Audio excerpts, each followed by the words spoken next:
Coucou, j'aimerais vous parler d'un sujet qui me tient particulièrement à cœur, voilà, que j'ai vécu durant 5 ans et j'en ai fait aujourd'hui une force, c'est le cyberharcèlement. Donc pour vous définir un petit peu ce que c'est donc de l'harcèlement mais par le biais d'internet. Voilà. Donc ça peut être sur des blogs, ça peut être sous forme de commentaires, ça peut être sous forme de messages. Voilà, à partir du moment où c'est une action pour nuire à une autre personne, ça s'appelle de l'harcèlement. Là, pour le coup, je vais vous parler du cyberharcèlement. Donc pour ma petite histoire, j'ai vécu pendant 5 ans des insultes, des moqueries, de la méchanceté gratuite perpétuellement, que ce soit par le biais, donc par l'école et sur Internet. Donc effectivement, je peux témoigner à quel point c'est très difficile et ça peut nous atteindre psychologiquement.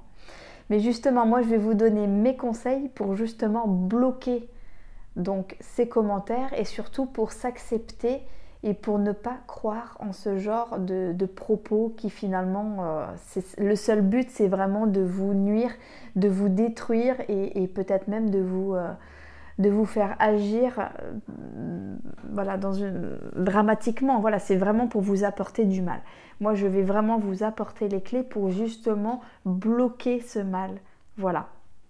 Donc, je commence. Tout d'abord, donc dans le cyberharcèlement, il y a...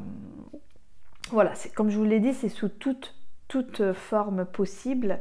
Et effectivement, le but du jeu, c'est de vous atteindre. Donc moi, je vais vous donner quelques petits conseils pour justement eh bien, désintéresser les personnes qui vous font du mal. Voilà, c'est ça le plus important. Le but du jeu, c'est que la personne ressente qu'effectivement, ce qu'elle vous apporte, ça ne vous atteint pas. Voilà, c'est ça le but du jeu. Eh bien moi, je vais vous expliquer comment il faut faire. Donc, par exemple, on va prendre exemple sur en ce moment la télé-réalité, sur tout ce qui se passe avec les rumeurs, les insultes. Voilà, malheureusement, en ce moment, ils vivent une période difficile, mais je pense qu'ils ne doivent pas prendre la bonne manière d'agir. Premièrement, ce qu'il faut faire, c'est de ne pas être impulsif. Voilà, il ne faut pas répondre avec de la colère.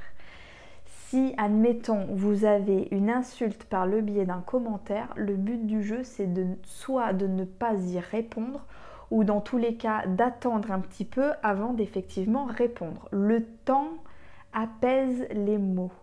Le temps fait qu'effectivement, on va être moins dans l'agissement, dans l'impulsivité, et on va répondre plus avec calme et sérénité.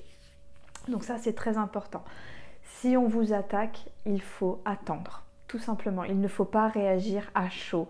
C'est ça le plus compliqué parce que quand vous rendez l'appareil, eh bien justement, c'est là où le jeu commence. Donc effectivement, il faut attendre un petit peu que le jeu se calme. Voilà. Deuxièmement, dans le cyberharcèlement, il faut comprendre et accepter que ce commentaire que vous avez reçu, ce n'est pas forcément la réalité. Voilà, c'est vraiment pour vous nuire, c'est vraiment pour vous faire du mal. Donc le but du jeu, c'est de vraiment travailler sur soi. Il faut prendre confiance en soi, il faut garder une certaine confiance. Je suis qui je suis et je m'accepte.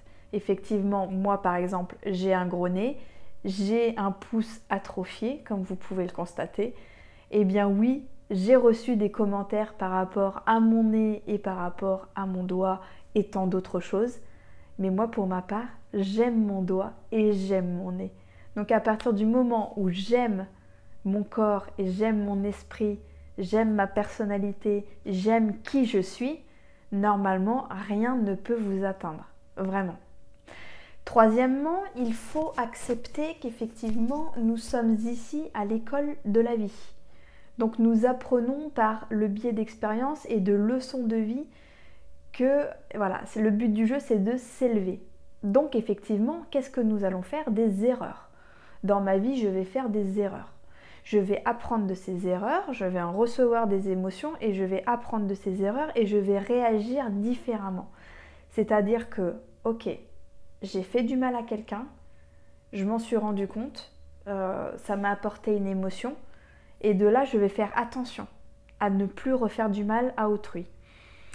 Voilà, le but du jeu, c'est ça. C'est que même si vous recevez une insulte, dites-vous que voilà, cette personne un jour va comprendre que ce qu'elle a fait, c'est mal. C'est pas par le biais du karma, je n'aime pas dire que c'est le karma par rapport à ma croyance, à mes croyances et à ma spiritualité. Pour moi, ce sont des leçons de vie, tout simplement. Et l'effet boomerang existe. Ça, c'est véridique. Parce que nous sommes ici pour évoluer, pour s'élever, pour être des personnes vraiment les plus sains d'esprit possible. Si je fais du mal à quelqu'un, forcément le mal va me revenir. Ça, c'est obligé. Si, admettons, je viens à réaliser un cambriolage parce que j'ai envie effectivement de nuire à une personne, de voler quelque chose pour me le procurer, eh bien soyez-en sûrs que, pas forcément dans cette vie-là, mais peut-être que dans une vie prochaine, je vais vivre cette expérience. Je vais peut-être moi aussi être cambriolée et je vais moi aussi subir cette émotion et je vais la vivre. Donc il faut faire très attention à ce que vous faites. Il faut faire très attention, vraiment. Même les toutes petites insultes possibles, elles vont forcément vous revenir un jour ou l'autre. Et ça peut être dans cette vie-là actuellement. Moi, le conseil que je peux donner aux personnes justement qui souffrent de cyberharcèlement, je vais vous expliquer un exemple qui est très simple. C'est le match de tennis. Donc, durant un match de tennis, il y a donc des raquettes. Dans chaque personne a une raquette et il y a la balle. Le but du jeu, justement, c'est que si vous voulez envoyer la balle de l'autre côté de l'adversaire, là, il faut faire tout le contraire. C'est-à-dire que cette balle qu'on vous a envoyée, donc cette boule de méchanceté qu'on vous a envoyée en pleine face, vous devez garder cette balle. Vous devez la garder avec vous. Ne renvoyez pas la réponse, ne renvoyez pas le négatif qu'on vous a apporté, justement. Essayez de prendre cette balle, de la contenir, de souffler, de dire « je ne suis pas cette personne-là, je ne suis pas d'accord, je me connais, je sais qui je suis et je ne suis pas cette personne-là ».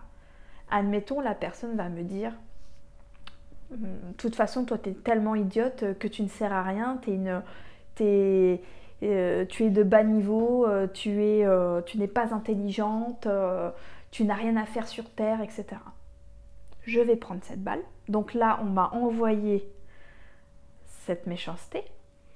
Qu'est-ce que je vais en faire? Eh bien moi, le conseil que je peux vous donner, c'est de la transformer en lumière, en amour, en positivité et en joie. Et de dire à cette personne, peut-être si vous voulez lui répondre, de lui dire « je sais qui je suis, je sais ce que je vaux et je ne suis pas cette personne que tu prétends, mais si tu as envie de le penser, eh bien pense-le. » Et voilà, c'est tout ce qu'il faut répondre à cette personne-là. Il ne faut pas jouer dans le même jeu. Justement, il faut lui montrer que d'une, ça ne vous atteint pas, et de deux, que justement, ça vous met encore plus en lumière. Donc, cette personne-là, elle va pas s'attendre à ce genre de réponse. Elle va se dire, mais mince, c'est pas mon but. Je voulais pas lui apporter de la positivité, je voulais lui apporter de la négativité. Et de par mon action, ça va forcément la bloquer. Donc, d'où l'intérêt justement de prendre cette balle et de la transformer. Voilà, c'est comme une fleur. La fleur, effectivement, eh bien, on la met dans la terre et petit à petit, elle vient à s'éveiller, à devenir une très belle rose. Eh bien, vous, votre but, c'est encaisser ce qu'on vous dit parce que, de toute façon, la plupart du temps, c'est faux. Ce n'est pas une bonne critique, c'est une méchanceté. Alors attention, il faut faire très attention avec ça. On peut écouter une personne qui vous apporte une critique constructive. Par contre, une personne qui vous apporte une méchanceté gratuite, elle ne vous servira à rien du tout. Donc la seule chose à faire, c'est de s'illuminer. C'est de lui montrer que ça ne vous atteint absolument pas. Voilà. C'est vraiment l'intérêt de stopper la négativité. Plus on va vous apporter du négatif, vous allez devenir négatif et vous allez apporter du négatif aux autres. Et là, c'est un circuit énorme qui est en train de se créer. Et c'est bête à dire, mais le courant électrique part d'un point et continue sur sa lancée pour aller à des endroits illimités, eh bien nous c'est pareil. Si moi je suis de mauvaise humeur et que j'apporte ma mauvaise humeur à quelqu'un d'autre, cette personne va apporter sa mauvaise humeur à quelqu'un d'autre. Moi, si je suis tout en lumière, tout en positif, je vais apporter ma positivité à la caissière du coin ou à quelqu'un que je croise dans la rue, et lui va l'apporter à quelqu'un d'autre. Et là, le courant positif est en train de se mettre en marche. C'est ça que je veux vous faire comprendre. C'est que le cyberharcèlement, c'est très dur. Mais vraiment, il faut transformer ce cyberharcèlement en quelque chose de positif. Et puis après, vous allez pouvoir aider d'autres personnes qui subissent ce cyberharcèlement. C'est le principe de « Ok, j'ai vécu ça, c'est dur, mais je vais aider d'autres personnes. Et je vais transmettre ma force à d'autres personnes. » Donc moi, maintenant, c'est ce que je fais. Quand on vient à m'attaquer, je souris. Parce que pour moi, je vais vous dire quelque chose, ça me fait rire. Ça me fait rire. Combien de fois on m'a dit « Mais t'as des grandes dents, t'as un gros nez. » T'as un doigt qui est horrible, t'as un ventre en forme de fesses. Mais moi, je rigole avec la personne. Et là, la personne, elle se sent bête, elle se dit, mais mince, c'était pas mon but du tout. Et à l'école, c'est ce que je faisais. Effectivement, à l'école, quand on m'insultait ou on se moquait de moi, ben, je rigolais. Ou alors, je souriais aussi. Et quand on me disait qu'effectivement, que je devais pas me maquiller, que j'étais un pot de peinture, eh bien je me maquillais. Je continuais à me maquiller parce que c'est mon plaisir et c'est mon bonheur de me maquiller, et je continuerai à me maquiller. Et quand ces personnes-là ont compris qu'effectivement j'ai entendu la critique, mais je n'en ai pas fait de cas, la personne s'est arrêtée. Elle a arrêté de se foutre de moi, et de là, je vais vous dire quelque chose, on ne m'a plus jamais embêtée. Et pour vous dire même, en toute franchise, à l'école, on ne m'a jamais atteint physiquement. C'est-à-dire que oui, j'ai reçu des insultes, j'ai reçu des menaces, j'ai reçu des moqueries, mais je pense que justement, ma force de sourire, de prendre à la légère et de ne pas jouer dans le même jeu, ils se sont dit « Oh, on va quand même la respecter parce qu'elle ne joue pas dans le même jeu que nous, quoi. » Donc je ne veux pas aller plus loin. Et effectivement, ça n'a jamais été plus loin. Parce que j'ai toujours su me faire respecter et que je n'ai jamais joué dans le même jeu. Donc c'est vraiment ça que j'aimerais vous faire comprendre à vous, personnes victimes de cyberharcèlement. Par contre, j'aimerais aussi apporter du coup mes conseils par rapport à des gens qui ont déjà fait du mal à d'autres personnes. Ce qui, moi ça m'est déjà arrivé de faire du mal à des gens. Plusieurs fois, j'ai fait du mal. Et j'en suis consciente. Et je me suis excusée. Mais encore aujourd'hui, moi je vois des mères de famille qui insultent, qui apportent des méchancetés. Et là je me dis, mais attends, admettons, si cette maman, elle vivait ça dans sa propre vie, c'est-à-dire, mettez-vous à la place des personnes que vous jugez tout le temps. Voilà, posez-vous cette question. Est-ce que si c'était mon enfant qui subit ce genre de moquerie, comment je réagirais face à ça? Comment je vais réagir? Moi, je me dis à chaque fois, attends Maria, tu veux...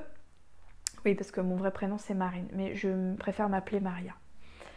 Admettons, tu vas dire ça à cette personne-là, c'est vrai que c'est assez dur ce que tu as envie de dire. Est-ce que tu aimerais que tes propres enfants subissent ce que tu dis là actuellement?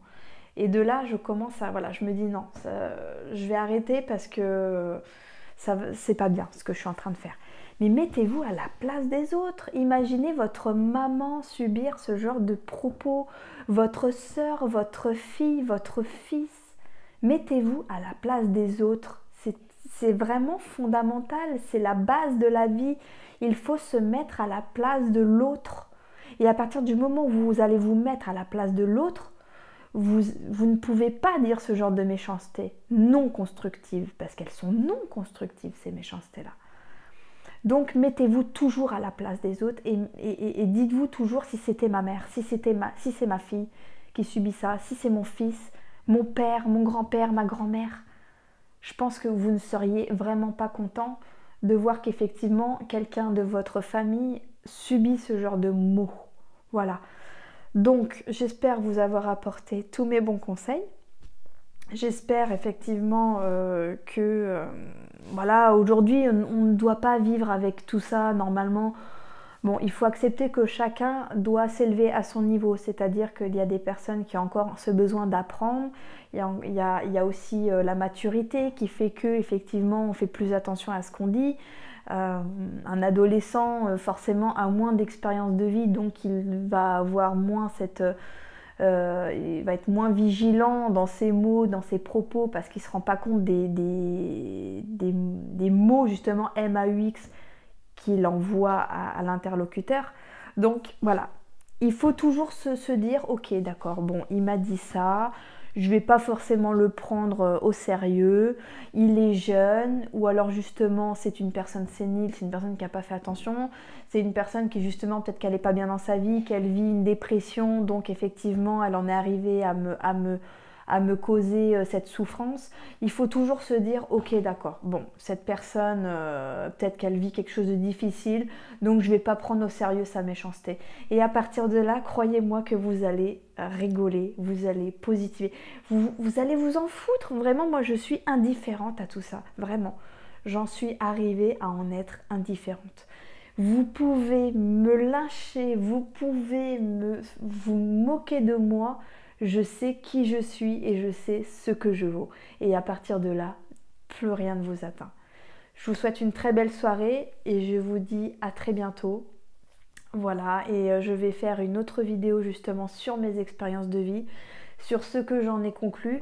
N'hésitez pas à la partager si vous connaissez des personnes qui subissent ce genre voilà, de négativité qui est le cyberharcèlement. N'hésitez pas à aimer ma page si ça vous plaît. Alors effectivement, je ne fais pas de montage en ce moment parce que ça me prend beaucoup trop de temps. J'ai des enfants et voilà, je suis à court de temps. Donc pardonnez-moi si effectivement je ne parle pas forcément très bien, si je parle rapidement. Là on a entendu mon fils tousser parce qu'il est malade. Donc voilà. Excusez-moi si ça vous a un peu dérangé durant la vidéo. Mais effectivement, voilà, j'essaye d'avoir un contenu beaucoup plus simple, beaucoup plus fluide et avec moins de montage. Déjà, ça me botte, clairement. Je n'aime pas faire de montage, je vous le dis, mais bon, voilà. J'aime le naturel, donc je préfère garder cette vidéo intacte et naturelle. Je vous dis à très bientôt dans une nouvelle vidéo.